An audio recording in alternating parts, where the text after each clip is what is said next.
Andrea Mueller, and my favorite color is probably fluorescent red, but I think every single color has a place. I started painting when I was a little kid. My grade 1 teacher, Mrs. McNaughton, said that I was good at it. And it was the first time someone said I was good at something, so I thought I should stick with it. And then I did it all through high school, and I ended up getting into the Ontario College of Art and Design in downtown Toronto. And I actually studied printmaking and photography there.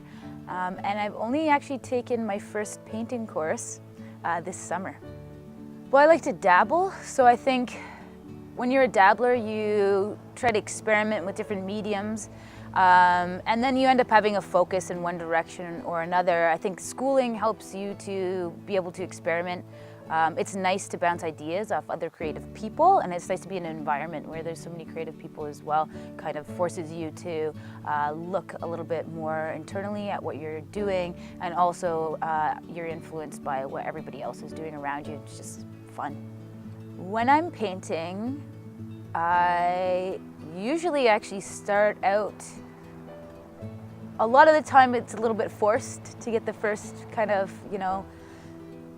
brush to canvas or pencil to paper, that kind of thing. But then once you start going, you just kind of get wrapped into your own little world. It's your own little space.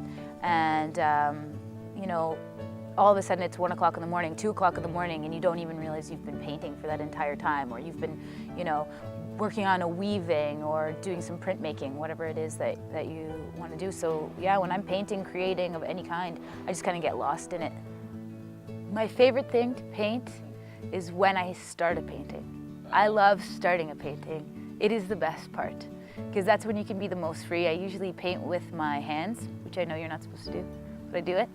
And it's just really tactile for me, so I can get really involved with the artwork. I can actually really just get actually physically into the artwork. And I think that's the best part for sure, starting the painting, and then getting the fine details, I think. Painting for me is a creative outlet, so I really only do it when I'm in the mood to do it. I have to want to be in that space. It's a way for me to express myself. It's a way to play, really, and a way to get ideas out. It's kind of therapeutic, I guess. I think a lot of the reason that I've stayed in Whistler is for the community here. Both the artists, but then also the community at large. I think there's a lot of support here from the entire community, and it's a really loving, caring place to live, especially when you go to different places. Like I grew up in the suburbs, so coming from somewhere where you didn't know your neighbor to being in a town where everybody comes out to support you, to see your art show, or to lend a helping hand for something, or take part in a project with people they don't even know.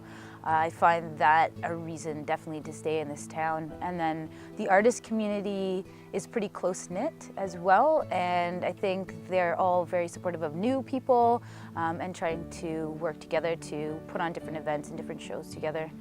Just have fun.